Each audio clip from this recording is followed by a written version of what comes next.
Welcome back to my Colorado Mountain Garden and Homestead. And again, I just want to remind you that this is a new page. My old page I can't get to anymore. I had almost 1,000 subscribers, which I was pretty excited about. So if you like these videos, please subscribe. And while you're watching the video, if you find the content helpful, please click the thumbs up. These take a bit to make. I don't have a lot of fancy equipment or anything like that. So if I keep getting more subscribers and stuff like that, because I'm starting brand new, I will keep making them. And I'll try and gear it a little bit more. One thing I'm going to be doing a little bit more of is also doing some more recipes, or at least giving you the ingredients for making it. And a part of that is just because my kitchen is just really not set up. And without any fancy equipment, it's hard to actually make the video when you're cooking. So these are the orange hats. These are also a micro dwarf. They were seeds were started on September 23rd, 2024. And the plants were up potted into 1-gallon containers on 11/14. These seeds originally came from Baker Creek, but the plants that I grew here were from seeds that I saved.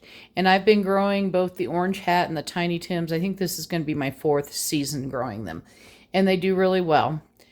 And even if you only have a tiny garden or a little place on a deck, these little tomatoes can be grown pretty much anywhere. Like I said, I'm growing them inside under just some shop lights that have 5,000 kelvins and 5,000 lumens.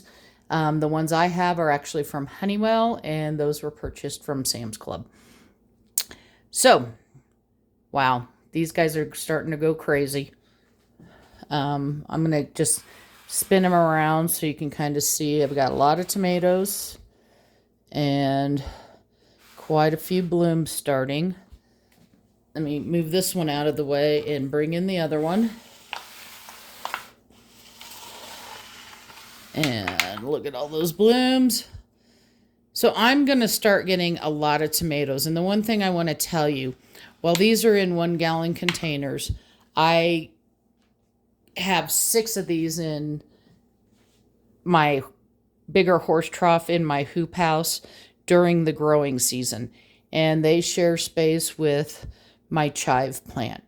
Now, with all these blooms, and I typically just, while they're inside, usually sometimes I have a fan, but I've been kind of hand pollinating these just to get the tomatoes and stuff like that, so you can see what will happen.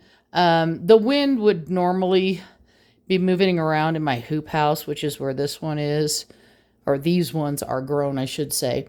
And I don't hand pollinate when they're outside or anything like that. It's just bees, bugs, the wind, and most tomatoes will self-pollinate themselves.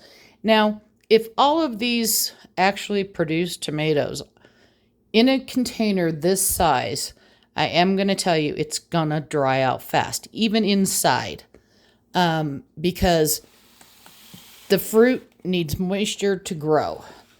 Let me move this one out and pull in the third one. So we've got that there. So what happens is that obviously the roots have to bring in more moisture. So you will really need to pay attention if you're growing in something this small to the moisture level. Now, all of my tomatoes and peppers and stuff like that that are either in my big greenhouse or my hoop house, they're all on drip systems during the regular year. So I do have to increase the drip time as things warm up, but early on, I think they run like between 5 to 7 minutes. Each station runs 5 to 7 minutes to water my plants. And that's everything: peppers, garlic, Everything but lettuce. Lettuce is still on a mister. Um, Squash, cabbage, herbs, I have on drip systems. And that's just makes it much easier for me. Anytime these plants are inside, I water from the bottom. I don't water from the top. But once they go outside, they're on drip systems and they drain down onto the ground if it gets too much water. Oh gosh, what else can I tell you about these? I love these little orange hat tomatoes. They are some of the funnest things to grow. They taste awesome. And if you think you can't get a lot of tomatoes off of a little micro dwarf plant, you're wrong. These really get going. Just today, since I brought them out, I trimmed off. I only had a small amount today, but you can see by looking at how many blooms are here, we're going to get a lot. And again, I'll keep growing these. I was testing the seeds that I had saved, so that's why I have these plants inside. Normally, I don't grow tomatoes during the winter, but it was kind of fun. I did have some extra plants that I shared with another gardener, and hers are doing well too. Just inside. So even if as long as you get enough sun and stuff like that, if you don't have a balcony and you live in an apartment or something like that, let's say you have a big sliding glass door, you can put, them against the glass door. You may have to do some other supplemental light if it's not south facing, just to keep them going and everything like that. But it gives you the opportunity to have something fresh that you don't have to purchase. And everything that I do when I grow, I'm at 8,800 feet in the Colorado mountains.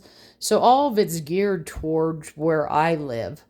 Although, where you live, you can still do the same thing. You just may start at different times than I do, because my last freeze typically comes around mid-June sometime.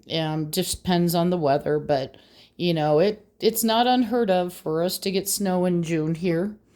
And so I have to protect the plants from the cold, as well as deer, elk, chipmunks, you name it, raccoons.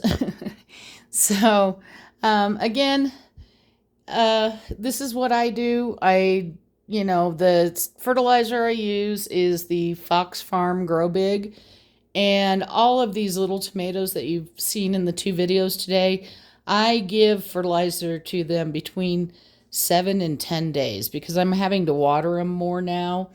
And the soil, because it's a small pot, is pretty well spent. So any nutrients it's going to get, I kind of have to keep adding it.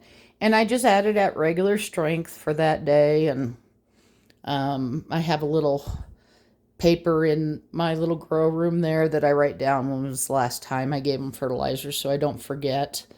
And coming up, if you were watching the old channel, you saw me making my own mushroom kits. So I started some more lion's mane yesterday.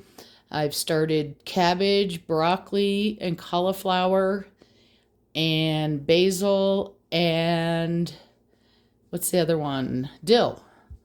And, so you'll probably have an update on one of those here pretty soon as they're up out of the soil and look a little bit different, and you can see what's going on.